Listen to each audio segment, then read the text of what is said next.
Good morning, children. Today, I will teach you chapter 8 of your English course book, which is an interesting story. जो एक बहुत ही अच्छी story है. आप सबको ध्यान देना है. जो भी मैं पढ़ाऊंगी अच्छे से समझनी है, क्योंकि बहुत ही इंटरेस्टिंग स्टोरी है. So let's start a story.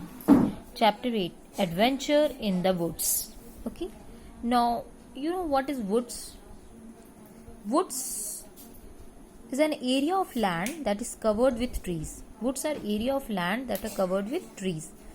Land का वो एरिया, वो पार्ट जिसमें सबसे ज़्यादा पेड़ होते हैं, जो देखने में हल्का जंगल टाइप लगे, बहुत पेड़, सिर्फ पेड़ होते हैं, उन्हें वुड्स कहते हैं. ठीक है.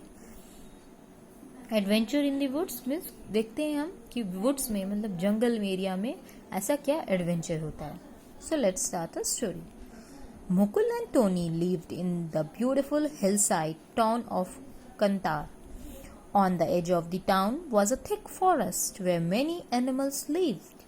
Every evening after school, Mukul and Tony would go to play with their friends in the field near the woods.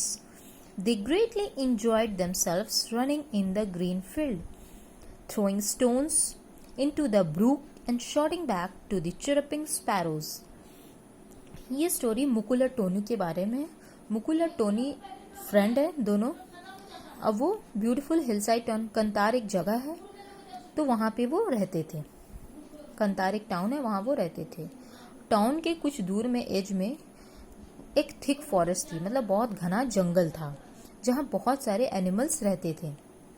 हर शाम मुकुल और टोनी स्कूल से आने के बाद अपने फ्रेंड्स के साथ खेलने फील्ड में जाते थे. और वो फील्ड जो था वो वुड्स के नज़दीक था. वो जो घना जंगल था उसके नज़दीक एक ग्रीन फील्ड था. वहाँ पे मुकुल और टोनी स्कूल से आने के बाद अपने फ्रेंड्स के साथ खेलने जाते थे. वहाँ पे वो लोग बहुत इंजॉय करते थे. वो ग्रीन फील्ड में दौड़ते थे, खेलते थे, एक दूसरे पे पत्थर मारते थे. एक दूसरे पे पत्थर नहीं मारते थे, सॉरी स्टूडेंट. वहाँ वो लोग बहुत इंजॉय करते थे, ग्रीन फील्ड में दौड़ते थे. और brook means a small stream. आप देख सकते हो स्ट्रीम. स्ट्रीम आप जानते हो, तो स्ट्रीम मतलब वाटर फ्लोइंग, थोड़ा सा वाटर फ्लो कर रहा था वहाँ पे वो लोग उसमें पत्थर मारा करते थे स्ट्रीम में.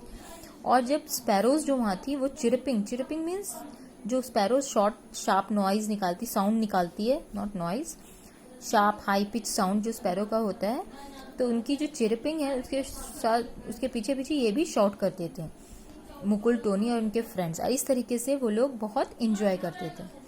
One evening the two friends were so busy at play that they didn't notice it was getting dark. They had run too far from the towns towards the woods. All other children had gone home. Mukul and Tony were lost in the woods. शाम होते गया, दोनों friends busy थे खेलने में कि उन्हें पता ही नहीं चला कि शाम से अंधेरा हो गया. और वो लोग दौड़ते इतना दूर चले गए, टाउन से बहुत दूर चले गए. अब वो जंगल में ही आगे बढ़ते चले गए, और जंगल में वुड्स में आगे आते चले गए और टाउन से दूर होते गए. और जितने बाकी चिल्ड्रन थे सब अपने घर चले गए. मुकुल और टोनी वुड्स में भुला गए. लॉस्ट इन द वुड्स मतलब भुला गए, उस जंगल में भुला गए, क्योंकि उस जंगल में बहुत आगे वो जा चुके थे. The boys knew there were wild animals in the woods. They held each other's hand and walked in terror. वो दोनों मुकुल और टोनी जानते थे कि ये जंगल में बहुत सारे वाइल्ड एनिमल्स रहते हैं, तो उन्हें डर था, इसीलिए दोनों ने एक दूसरे का हाथ पकड़ लिया और डर से धीरे धीरे चलने लगे.